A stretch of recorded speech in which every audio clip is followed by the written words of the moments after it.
Chers collègues, donc nous voici réunis pour un conseil à l'horaire inhabituel de 14h30, dont vous nous avez indiqué, Monsieur le Président, qu'il serait désormais que l'horaire habituel, tant pour la métropole que pour la ville de Brest.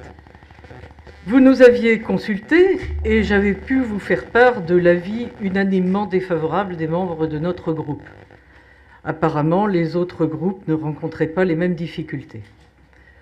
Autant nous avions été favorables lorsque vous nous aviez demandé d'avancer à 14h le conseil municipal de Brest le mardi 10 décembre pour permettre aux supporters du Stade brestois de se rendre en temps et en heure à Guingamp pour assister sur place au match contre le PSV Eindhoven, autant nous considérons que cela doit rester exceptionnel. Notre groupe Brest c'est vous, je parle du groupe au conseil municipal, réunit 10 élus, dont 2 retraités, ici présents, et 8 en âge d'activité et chargés de responsabilité. Pour les salariés, si l'employeur est tenu de lui laisser le temps pour exercer son mandat, il ne peut lui refuser de s'absenter, mais il n'est pas obligé de rémunérer ce temps d'absence. Le nouvel horaire correspond à la nécessité de prendre une demi-journée de congé. Alors, certains pensent que les élus bénéficient d'indemnités leur permettant de se rendre entièrement disponibles au service de leurs concitoyens. Ce n'est pas le cas pour les élus qui ne participent pas à l'exécutif. Ainsi, si un vice-président perçoit une indemnité à la métropole d'environ 3 000 € par mois, en plus de son indemnité municipale, j'ai le tableau, j'ai pris le tableau, j'ignore combien vous touchez. Bon, j'ignore, j'ai pris le tableau annexé à la circulaire. Voilà. Un conseiller de base, comme tous les membres de notre groupe, perçoivent, là je sais à peu près quand même, environ 250 € à la métropole, qui s'ajoutent aux 250 € à peu près à la ville. Voilà. Voilà. Nous ne nous plaignons pas. Nous ne nous plaignons pas. Non, je parle en ordre de grandeur, je ne connais pas vos fiches, évidemment. Nous ne nous plaignons pas, nous ne revendiquons rien. Nous ne revendiquons rien de ce point de vue-là. Nous connaissons la situation de bien des familles en difficulté, mais il est clair qu'avec 500 € par mois d'indemnité, on ne peut pas réduire son activité professionnelle.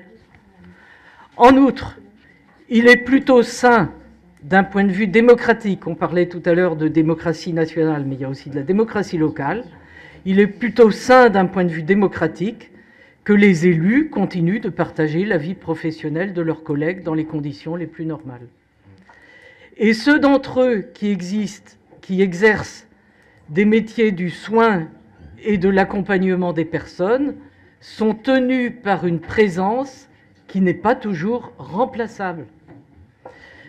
Nous regrettons donc que plusieurs collègues se trouvent privés d'une participation pleine et entière à nos conseils, qui devrait pourtant être le temps et le lieu du débat démocratique.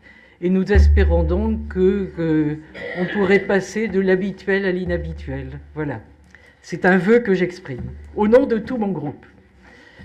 Je souhaite évoquer un second point qui pourrait... Là-dessus, on peut éventuellement répondre.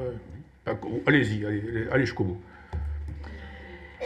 Je souhaite évoquer un second point qui, pour être localisé à Brestville, n'en est pas moins d'intérêt métropolitain. Je viens d'ailleurs de recevoir une invitation pour le CMSPD, le 14 mars prochain, qui est le cadre d'échange sur la sécurité et la prévention de la délinquance. Ce que je veux évoquer, c'est l'aggravation des bagarres sur fond d'alcool et de stupéfiants qui se développent en maints endroits avec une gravité accrue. Ça a toujours existé, j'ai souvent dénoncé cette situation, mais ça prend vraiment des proportions en termes de gravité qui nécessitent vraiment une action importante. On a vu ce mois de janvier des agents de la brigade de tranquillité urbaine pris à partie par des voyous, c'était au square Laennec, et ce n'est pas la première fois qu'ils sont mis en difficulté. Ça pose quand même problème. Ça pose quand même problème.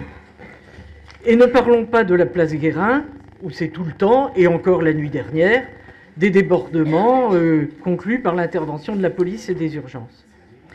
Alors il y a des décisions à prendre qui relèvent de la compétence de la ville et du maire.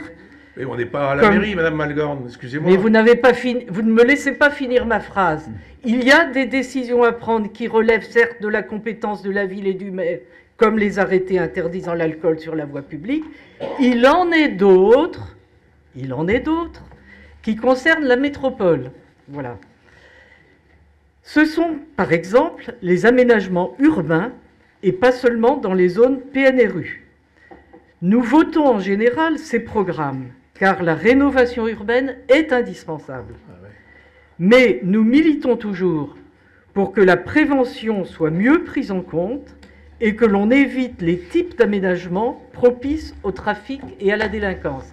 Ce que je constate, c'est que nous ne sommes pas suffisamment entendus, mais nous espérons l'être plus encore. Je vous remercie.